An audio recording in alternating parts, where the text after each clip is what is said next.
Hey everybody, welcome back.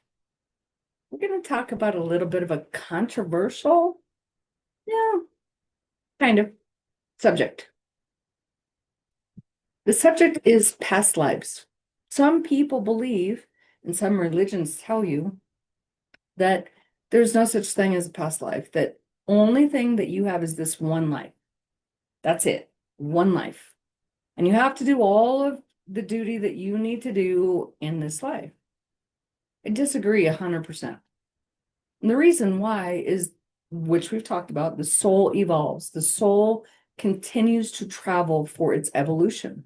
There's no possible way that a soul can develop to the level that it needs to develop. One, to become an ascended master, to become a guide, to become your fullest potential.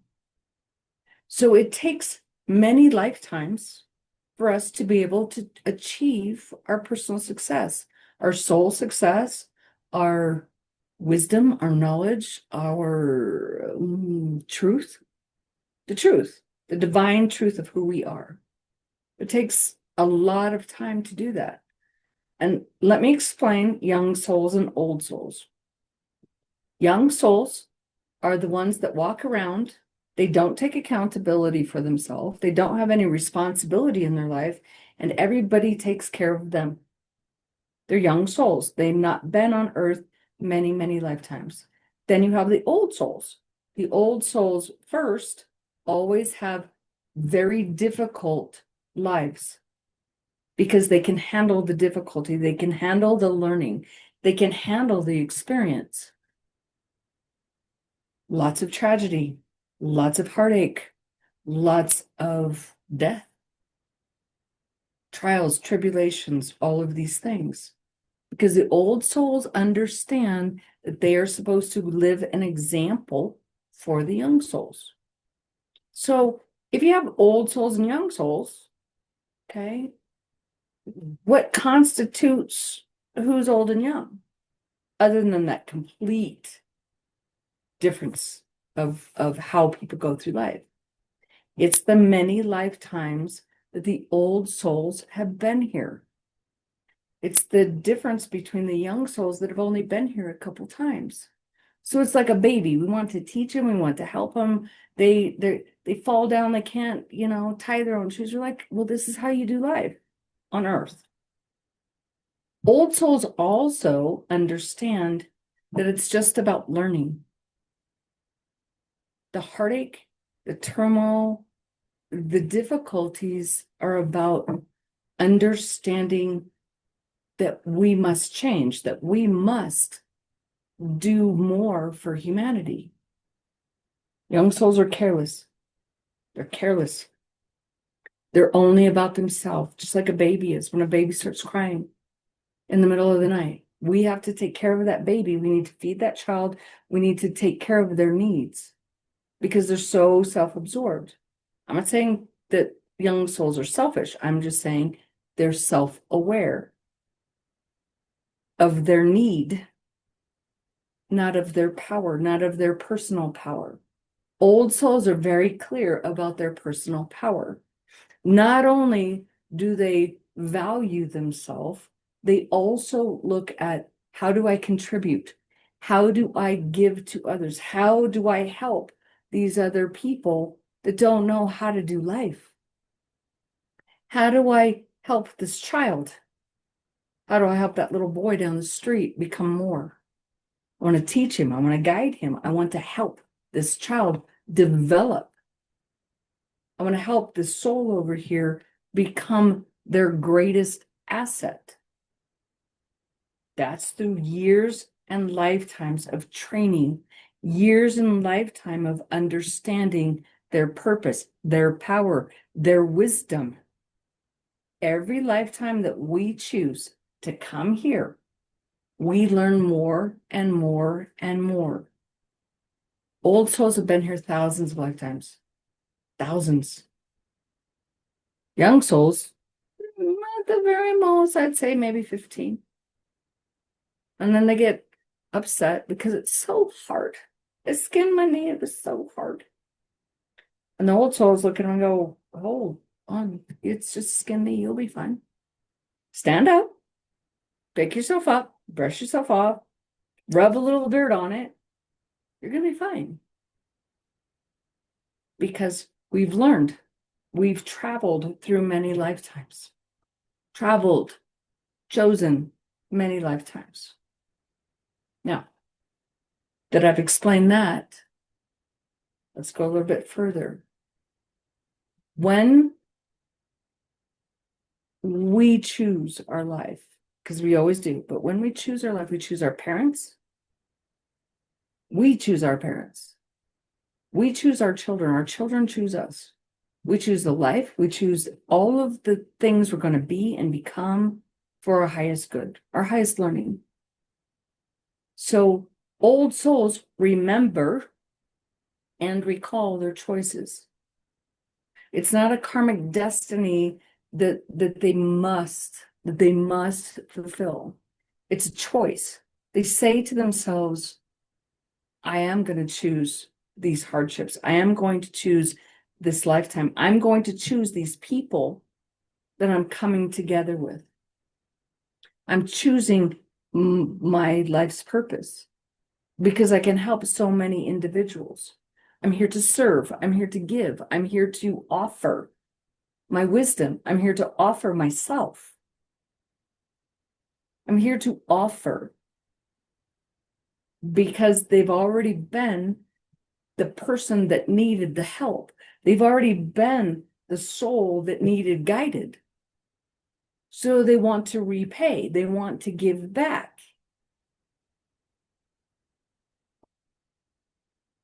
Everybody out there has already heard of a soulmate. By the time you're 14 years old, you've heard of a soulmate. Soulmates, the true meaning of soulmate is a karmic connection. We've spent lifetimes together. I loved you, you've loved me, maybe you hated me, maybe I really hated you, maybe I killed you, maybe I didn't. Well, we keep coming back to that soul. Soul mate. We keep coming back in this karma so that we can immediately, the second you meet a soulmate, you go, I know you. I've seen you. I remember you. Your children, same sex, opposite sex. It doesn't have to be a relationship of marriage. Oftentimes it's not. Oftentimes it's a mother with a child that says, I must take care of this child because this child died for me in another lifetime. We remember, we connect, we see something in their soul, something in their eyes, something in their essence that remembers or recalls, like, oh, loved you. I remember you. Best friends in kindergarten. Yeah, we used to hang out all the time together. You're my best friend and you're my best friend. So it's just really easy. They don't even have to recognize what they did or where they're going to go. They just look at each other and go, you're my bestie. I got besties. You guys got besties. It's a remembrance of another lifetime.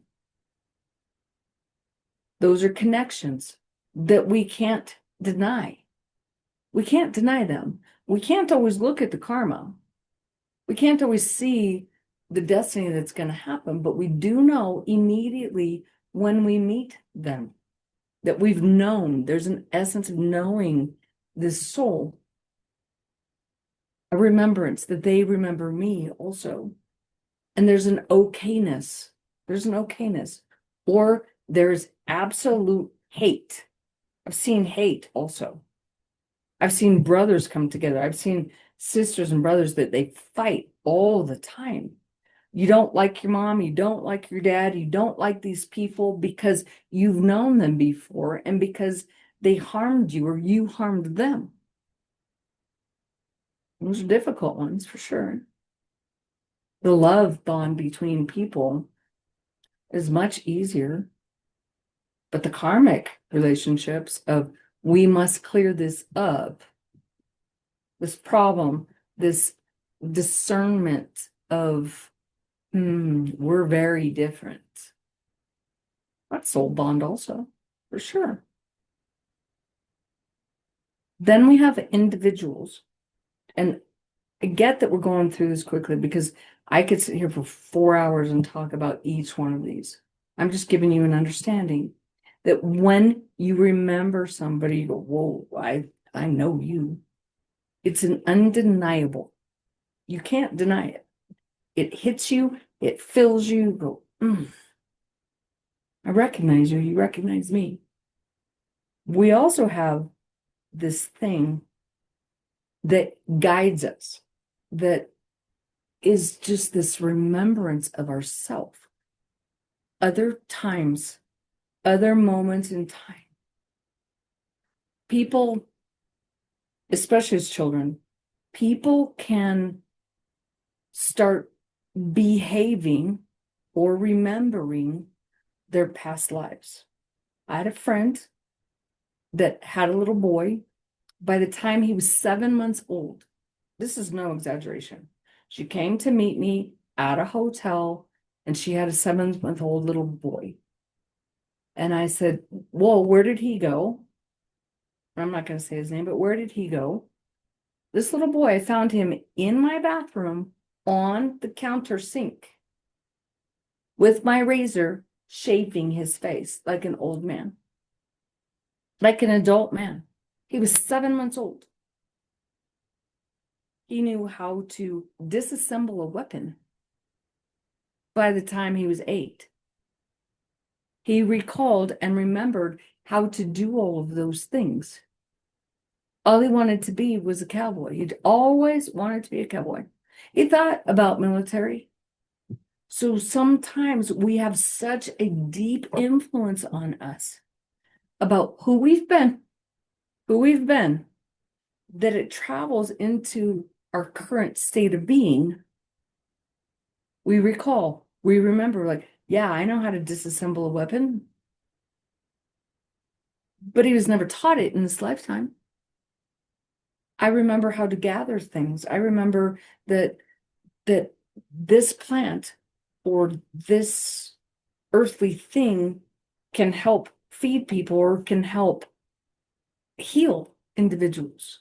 Healers, they come back over and over and over and over and over again because they want to heal, they want to help, they want to serve. Doctors, you think a doctor actually really learns how to become a true surgeon in 8 years of medicine?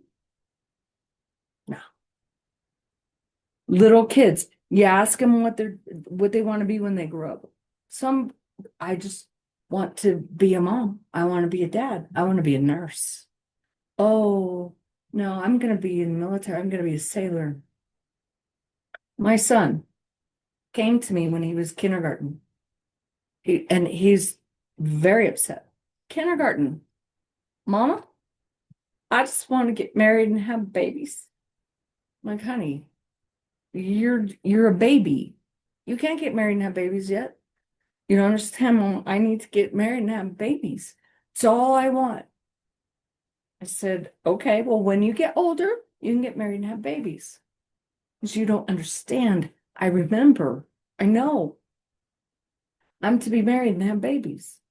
I said, I understand. I said, well, is there a rule? I said, well, there's a law. There's a law. You can't, you're only almost 6 years old. He couldn't help but remember. And I explained to him, I said, you're going to have a blonde wife. It's going to be blonde. You're going to have 2 blonde baby girls. So beautiful. It's like, I know. And he remembered it. So as children, or as people are growing up, they gravitate to where they've been. They gravitate to what they understand. They gravitate to, I know I'm to be this. When you ask them who they are, they go, I know that when I grow up, I'm going to do these things. And it's not even a remembrance of their karmic contract sometimes. It's really a remembrance of the past lives that they had. Another great story. another gospel. This is truth. My little cousin, he used to say, he must have been maybe 6, same age. It's like, I remember being on a boat. I remember being on a ship and it went down. And I remember the names of the people that were on the ship, and everyone died. Everyone got washed over. I died trying to save people. He remembered it as a child. But the most magnificent part of that is that my grandmother had a brother. His name was Jerry. Jerry went into the military when he was like, shoot, I don't know, 17, 18 years old, whatever it was, into the Navy. And she remembered all the time, because Jerry died. She remembered, I remember Jerry holding my hands on the front porch and promising me he'd return. He will come back. I'll come back, Lucille. I will. You will see me again. When my cousin was born, he took my grandmother to her front porch, held both of her hands, and said, don't you remember I told you I'd come back? Told you I'd see you again. And my grandmother used to cry over her brother Jerry all the time. The image is the actual picture of Jerry, her brother, and my cousin Michael are identical. They look like the exact same person. Michael remembers. He could tell you the names of the people that were on the ship. To this day, he won't go on a ship. He's like, I will never go back on a ship again. He's tried, and he can't. But he remembered coming back to my grandmother and giving her that promise. Past lives influence us on who we are today, who we're going to be tomorrow, the connections that we've had, the connections that we haven't quite learned yet.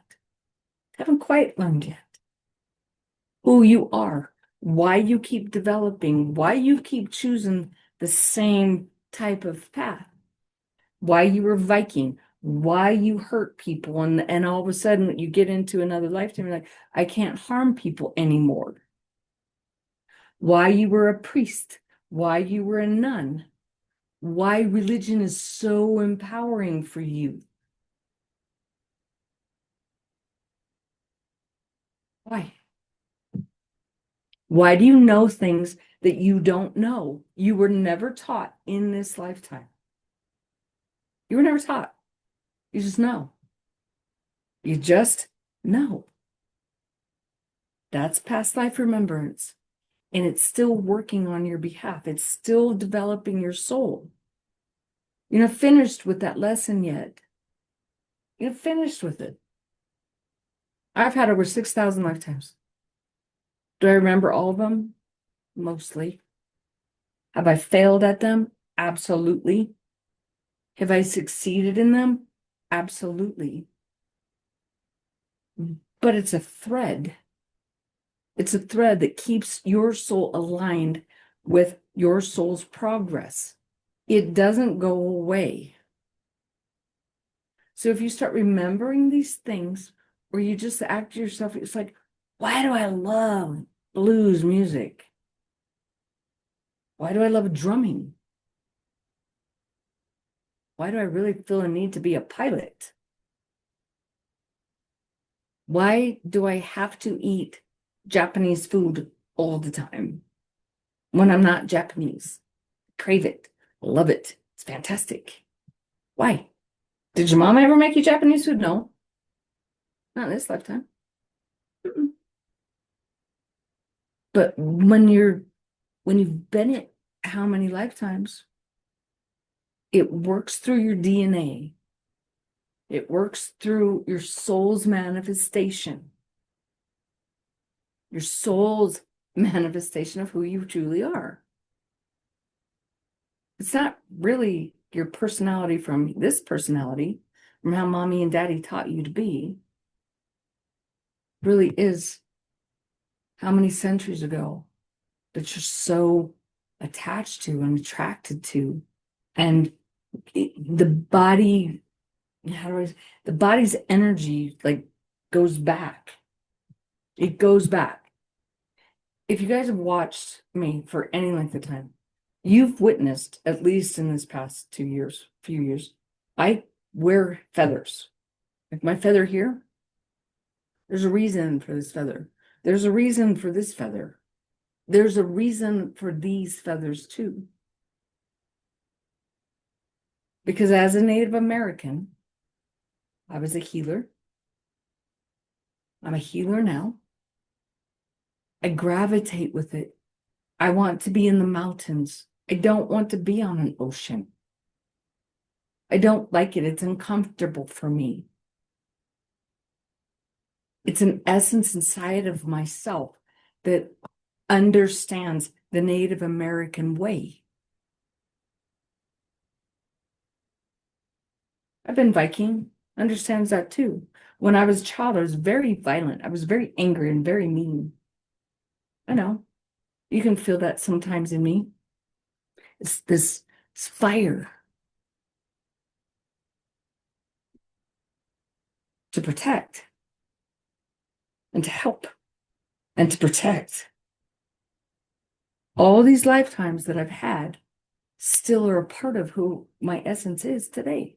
It's still a part of your essence of who you are today. We don't get one lifetime here. We don't. We don't get to fulfill our destiny and go, yep, I had one lifetime. Well, if you had one lifetime, was it not just the most exquisite thing you ever had in your life? No, you're still human. You still fail. You still love. You still understand God. Or you don't at all. Who knows? So all those things that you're trying to authentically remember about yourself, like, why am I so attracted to that thing? Why am I attracted to that thing? My kitchen, I'll give you another example. My kitchen, and I have no idea when this started, but I collect copper kitchen stuff. I'm drawn to it. And I see a piece and I'll buy it. My whole kitchen is filled with copper. Not that I even really like copper so much, but it makes me feel warm. It makes me feel at home, and it makes me feel loved. I had one of the greatest loves of my life during a time, during Viking era, that I had fantastic love. And I would cook in this kitchen in a fireplace, waiting for my husband to come home so we could share food and share each other. I actually have a pelt. It's actually a cowhide on my bed, a cowhide as my bedspread. I can't buy another bedspread. I've always wanted a leather cowhide on my bedspread. Yeah, because of the Native American lifetime, where I can feel animals and feel at home and feel protected and feel great love. So the reason you're attracted to the things that you are gives the reflection of who you've been, where you can feel at home. Even though home's a little different today. Home's a little different today than it was before. Doesn't matter what lifetime you chose. Holocaust, horrific battles. Horrific battles. I've watched people travel through lifetimes together. Men that have been at war with each other, friends that they still have to go through all these different battles and stuff. Doesn't matter. They know each other. They recognize each other. They count on each other. They come together. lifetime after lifetime after lifetime after lifetime, because they know and they seek. Individuals that have been looking for their loved, I feel this ache, this yearning inside of me that doesn't go away. I have a love out there that will only recognize my soul, me, not what I look like, not who I am in my personality, my soul. No one else feels it. No one else can even come close to it. So we'll substitute. We'll try to find other people for sure. Well, I might as well be loved because I'm not getting that person. Might as well just go on a dating app, find someone that can like me, care for me, love me. But you think that yearning goes away? It doesn't. Doesn't go away. You can have a fantastic friend, a fantastic relationship with a new guy or a new girl, new woman. Think that yearning goes away from the soul that really knows you? The one that you can't not remember? Like it's an essence inside of you. Can't be denied. Most times can't be understood. But there's a longing, there's a yearning to reconnect. There's a longing and a yearning to come home to who we are, to be recognized as what we've always been. We talk about authentic selves. You guys have heard me. I've got all kinds of videos out there about authentic self. That's your authentic self. That's your true self. That longing, that aching, that wisdom, that truth. So instead of trying to pretend like it's not, because everybody tries to push it, that never mind, it's okay. I don't have to be that. Embrace it. It's you. It's your soul.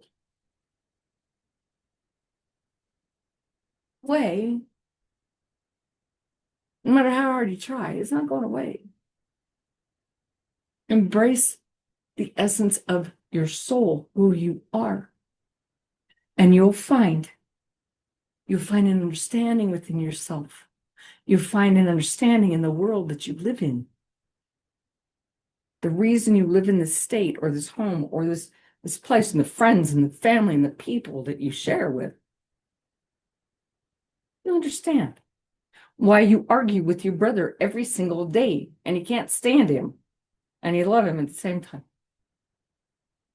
You'll have understanding, not closure. You'll have an understanding of, oh, yeah, he's been doing that to me for 4 centuries. And I still want to be with him. Still want to teach him. Still want him to love me. My brother, yeah, we come together all the time. A remembrance of your soul, a remembrance of yourself, a remembrance of other people, the lifetimes you shared with me. There's no stranger here. You think a random stranger is going to come up and show up to you? No, they're not strangers. You're not a stranger to yourself, so quit pretending like you're going to be. Quit trying to make yourself over. Go back and remember who you are and why you like weapons or why you don't want to get on a ship or why you think you drowned in some lifetime. I don't like spiders, like really freaks me out. Not because your mama told you spiders are dangerous. Who knows what happened to you? Who knows? Embrace it. Understand it. And then you have more of an understanding of your authentic self. You have a more understanding of why you came back. Why you came back and what you need to learn and what you need to fulfill, and why that one friend you still want to teach, even though they don't listen to you at all. Why you really love the color, that you love the color. That simple, that majestic, that phenomenal. Learn here. Learn here in your solar plexus. Learn who you are. Will help you. You'll have an understanding. And then you can embrace it and you have more to offer and more to give. Much love and many blessings to you all. If you have any questions about any of that, I am not a licensed hypnotherapist by any means, but I do past life regressions.